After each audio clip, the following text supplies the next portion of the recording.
प्रधानमंत्री के रूप में भले ही मेरा पहला न्यूजीलैंड दौरा है, लेकिन 25-30 साल पहले जब मैं किसी सरकार में भी हिस्सा नहीं था,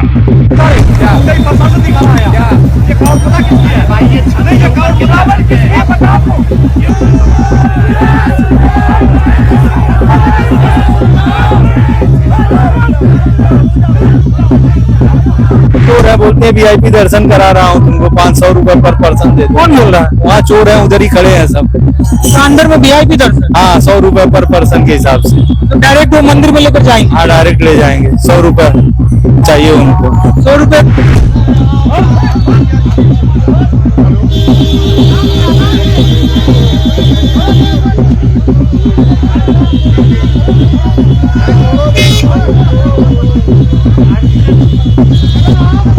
अंदर से पथराव हो गया है, ईंटें फेंकी जा रही है, और ये ईंटें फेंकी जा रही है अंदर से। बराबर देखिए किस तरह से ईंटें फेंकी जा रही है, पत्थर फेंके, पुलिस के ऊपर पत्थर फेंके जा रहे हैं।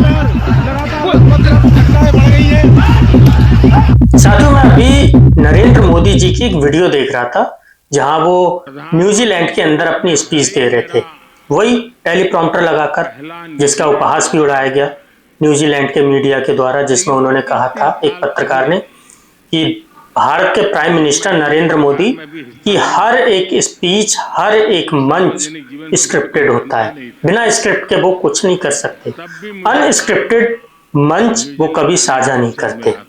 इसी वीडियो पर मैं एक कमेंट देख रहा था, एक व्यक्ति ने लिखा कि हमारे देश के प्राइम मिनिस्टर इतने बड़े झूठे हैं, इतने बड़े महाझूठे हैं कि 101 झूठे मरे होंगे तब जाकर के हमारे देश में हमारे प्रधानमंत्री जी का जन्म हुआ होगा। दरअसल ये बात उसने इसलिए कही क्योंकि अभी जो हमारे देश के प्रधानमंत्री नरेंद्र मोदी जी दौरे पर चल रहे हैं, जगह जगह जाकर, दूसरी कंट्रियों में जाकर के अजीबोगरीब नए नए गणित के सवाल, नए नए गणित की ट्रिक पैदा कर रहे हैं। कभी 1+1 2 बताते हैं, तो कभी 1+1 11 बता देते हैं। अनगिनत उनके गणित के अजीबोगरीब ट्रिक हैं। साथियों, ये रणविजय सिंह हैं जो अपने ट्विटर हैंडल से एक ट्वीट करते हैं और कहते हैं कि नरेंद्र मोदी ने बताया कि वो पिछले 30 साल पहले न्यूजीलैंड गए थे, तब उनको गिफ्ट में मफलर, एक कैप और एक दस्ताना मिला था। उस वक्त उन्हें कोई जानता नहीं था। साथियों, ये नरेंद्र मोदी जी के शब्द हैं और ये यूजर हैं रणविजय सिंह, जो अपने ट्विटर हैंडल से ट्वीट कर रहे हैं। आगे लिखते हैं, मोदी ने इससे पहले ये भी बताया कि वो 35 साल तक भीख मांगकर खाए हैं, उससे पहले 17 साल की उम्र में चाय बेची है। सोचिए, कांग्रेस की सरकार में भी भीख मांगकर खाने वाले इतने अमीर थे कि न्यूजीलैंड घूम रहे थे। है ना कमाल की बात। साथियों, इसी तर्क को, इसी सच्चाई, इसी बयान पर मोदी जी के ये जो यूजर हैं, जिन्होंने कमेंट किया, उन्होंने बोला कि हमारे देश के प्राइम मिनिस्टर बहुत बड़े झूठे हैं। साथियों, आप सोचिए, कभी प्राइम मिनिस्टर मोदी जी कहते हैं मैंने बचपन में चाय बेची है, कभी उनके इंटरव्यूज आते हैं तो उनमें वो कहते हुए दिखाई देते हैं कि नहीं जी, मैंने तो पढ़ाई के लिए स्कूल का दरवाजा तक नहीं देखा, मैं ज्यादा पढ़ा लिखा नहीं हूँ और मैंने कभी कोई जिला पंचायत का चुनाव भी नहीं जीता, मैं सीधा सीएम बना हूँ। उनके तरह तरह के ऐसे बयान आते रहते हैं, कभी माँ को लेकर, कभी अपने भिक्षा मांगने को लेकर के, लेकिन उनका ये गणित कभी सटीक नहीं बैठ पाता, जिस तरह से आज के उनके ये जो यूजर ने दिया है मोदी जी के बयान पर, ठीक इसी प्रकार से उनका गणित हमेशा गड़बड़ाता रहता है। उनका एक वीडियो भी वायरल, पहले आप ये वीडियो देखिए। प्रधानमंत्री के रूप में भले ही मेरा पहला न्यूजीलैंड दौरा है, लेकिन 25-30 साल पहले जब मैं किसी सरकार में भी हिस्सा नहीं था, सार्वजनिक जीवन में मुझे कोई जानता नहीं था, तब भी मुझे यहां न्यूजीलैंड आने का अवसर मिला था। और उस समय मुझे किसी ने गिफ्ट में 3 चीजें दी थी। जो मैं वापस इंडिया लेकर के गया था। एक ये मफलर,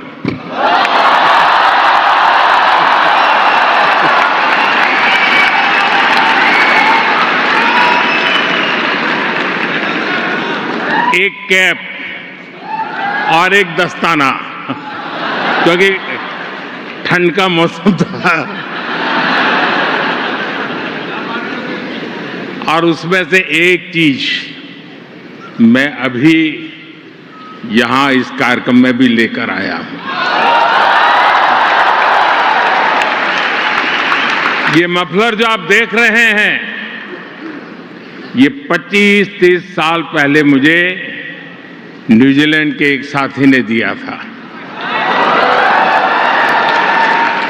इतने साल में मैंने कई बार इसका उपयोग किया और आज भी इसे बहुत संभाल करके रखा है। साथियों, वैसे तो हमारे नरेंद्र मोदी जी हैं बड़े धार्मिक, वो धर्म कर्म के काम में कभी पीछे नहीं रहते, लेकिन जब धर्म कर्म के लोग उनके सपोर्टर लोग धर्म की आड़ में गुंडागर्दी करने लगते हैं तो वो एकदम साथ छोड़ देते हैं। ऐसा ही एक मामला हुआ, एक कावड़ का जत्था निकल रहा था। ये उन्हीं कावड़ियों का जत्था है जिनका कल रात मुजफ्फरनगर यूपी में इंस्पेक्टर से विवाद हुआ। दरअसल डीजे की ऊंचाई ज्यादा थी, उसके ऊपर भी कुछ कावड़िए बैठे थे, हादसे का खतरा था। इंस्पेक्टर ने कावड़िए से नीचे उतरने के लिए कह दिया, बस फिर क्या, कावड़ियों ने इंस्पेक्टर को वर्दी उतरवाने की धमकी दे डाली। कवरेज कर रहे कई पत्रकारों को दौड़ाकर उनको पीटा भी गया उन्हीं कावड़ियों के द्वारा। नोएडा के कई इन्फ्लुएंसर अब कावड़ियों के स्वयंभू गुरु बन गए हैं, गुरुजी बन गए हैं।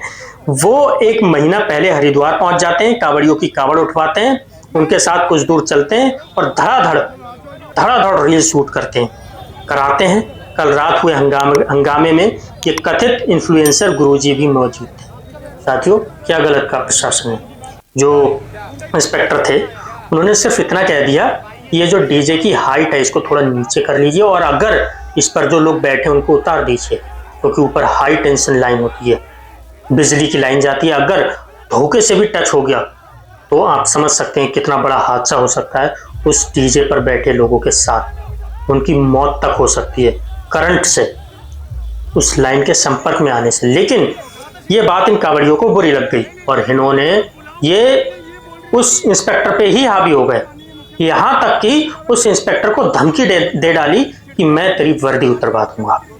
ये आलम है इस समय मुजफ्फरनगर में, और उस मुजफ्फरनगर में जो धार्मिक कावड़ यात्रा निकाल रहे थे हमारे माननीय मोदी जी के धार्मिक लोगों के द्वारा ये धमकी दी गई। प्रशासन दिखा रहा है क्या? ये कावड़ पता किसकी है भाई? ये नहीं, ये कावड़ किसकी है पता आपको?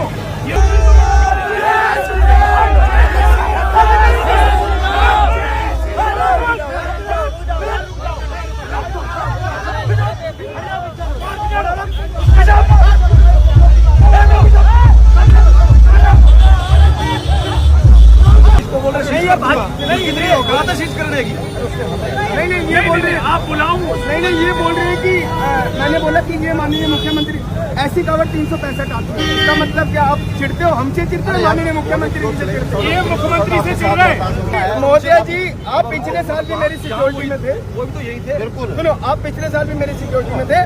वो ये कह रहे थे कि तेरे टूटनों पे 4 बैत मारे, मैं तुझे ठीक कर दूंगा। मैं पिटने के लिए चौकी में जा रहा हूँ। चलो आप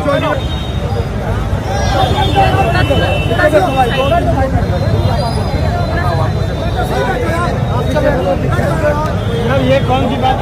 साथियों, धर्म इतनी बड़ी चीज है जिसको आज तक ना कोई समझ पाया है और ना ही शायद 100 जन्म लेने के बाद भी कोई समझ पाएगा। हालांकि मैं ये 100 जन्म वाली बात को मानता नहीं हूँ, ये सिर्फ विचार काल्पनिक बातें हैं।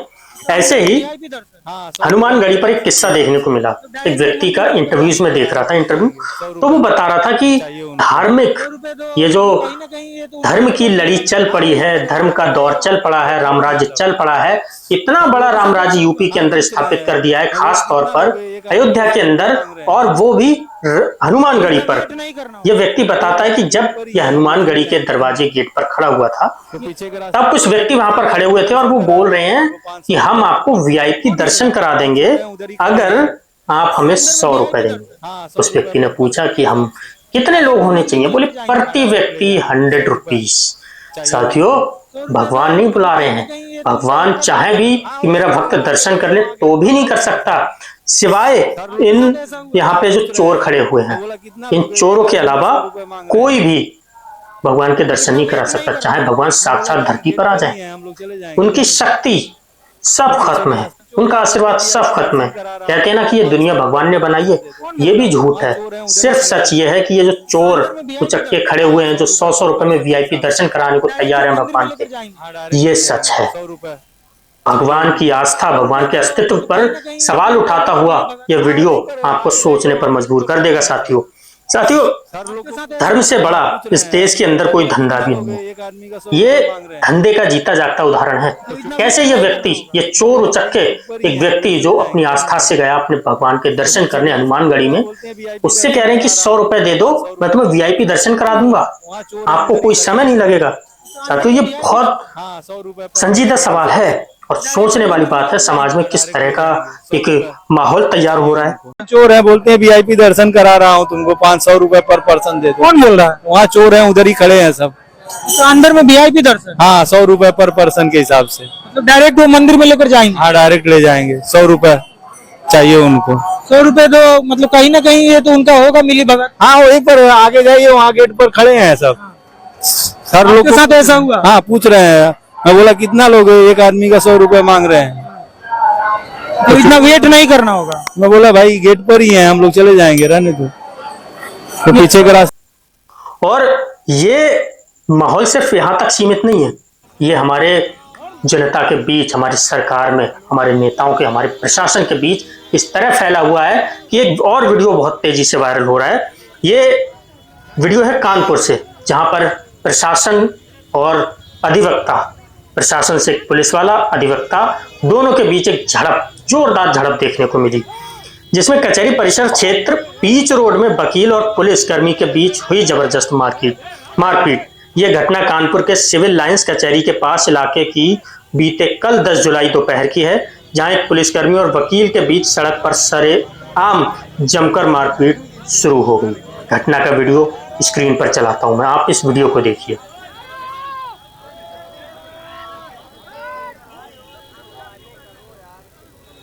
साथियों, ये सवालिया निशान खड़े करता है एक पुलिस वाले पर कि कैसे अधिवक्ता से वो लड़ाई लड़ रहा है, कैसे दोनों के बीच मारपीट होती है। ये दोनों शिक्षित लोग हैं। अब इसके पीछे क्या वजह थी वो हम आपको अगले वीडियो में बता सकते हैं। अभी हमारे पास पुख्ता जानकारी ना होने के कारण हम सिर्फ आपको ये वीडियो दिखाया है।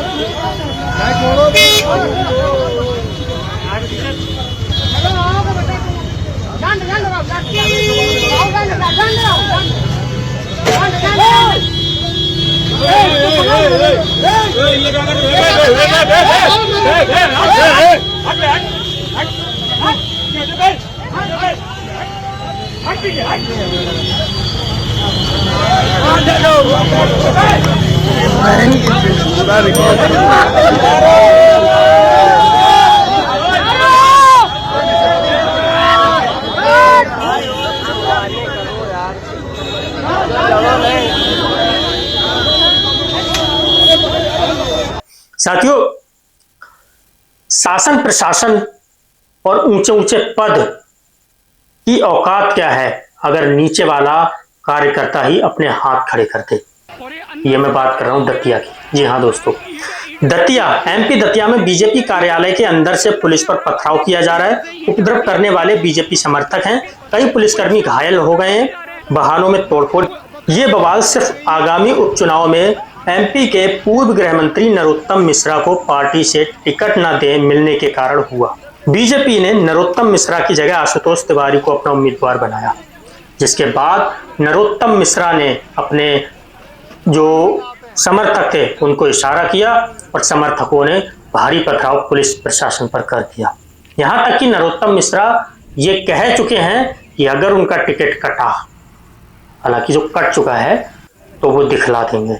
20,000, एक वीडियो में मैंने देखा 20,000 समर्थक जो भाजपा की सदस्यता ले चुके हैं, वो छोड़ देंगे। साथियों, इसलिए कहते हैं कि राजनीति कभी किसी की नहीं हुई है।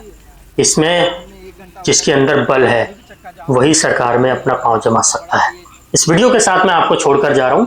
साथियों, आपसे विनती है, अगर आप चैनल पर नए हैं तो इस चैनल को सब्सक्राइब जरूर करें और इस वीडियो को लाइक और शेयर तो जरूर करें। आप ये वीडियो के साथ बने रहिए। और ये अंदर से पथराव हो गया है, ईंटें फेंकी जा रही है, और ये ईंटें फेंकी जा रही है अंदर से। बराबर देखिए किस तरह से ईंटें फेंकी जा रही है, पत्थर फेंके, पुलिस के ऊपर पत्थर फेंके जा रहे हैं। घटनाएं बढ़ गई है।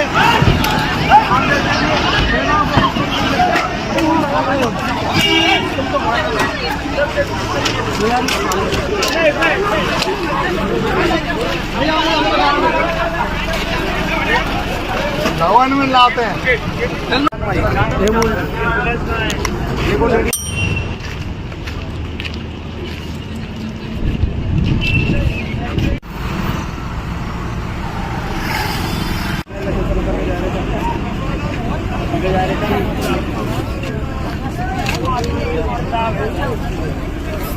उपद्रव के बाद अब क्या स्थिति है सर यहाँ?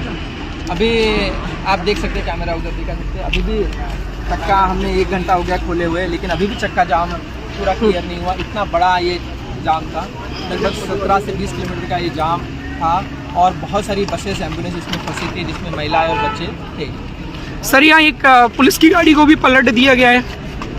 जी, जो कार्यकर्ता थे उन्होंने पुलिस की गाड़ी को पलटने का प्रयास किया, जिसमें पुलिस की गाड़ी क्षतिग्रस्त हुई है। बहुत सारी गाड़ियाँ फोड़ी गई है, जलाने का भी प्रयास किया। सर एक गाड़ी अतिरिक्त पुलिस अधीक्षक की भी इसमें है, जिसका कांच फोड़ा गया है, ट्रक के भी कांच फोड़े गए हैं। पथराव काफ़ी हेवी हुआ था, जिसमें ये सब लगभग 6 लोग गंभीर रूप से पुलिस के घायल हुए हैं, जिनको बहुत भारी चोट आई है। मुझे एडिशनल एसपी को भी काफ़ी चोट आई है, और कलेक्टर साहब को भी लगभग बहुत ही टच होते हुए निकल गया है। एसडीओपी साहब का पूरा हाथ कटा हुआ है, जो कि उन्होंने बैंडेज किया है। आगे सर पुलिस इस पे क्या कार्रवाई करेगी? हम लोगों का काम है शांति बनाए रखना, और हम लोग शांति बनाए रखेंगे। जिसके लिए हम लोगों ने पुलिस फोर्स को लगाया हुआ है, और सभी से ये अपील है, निवेदन है कि शांति बनाए रखें। जो भी आप डिमांड करते हैं, जो भी चाहते हैं, वो शांतिपूर्वक पहुँचाएँ, जिससे आपकी बात पहुँचे और जो भी निर्णय हो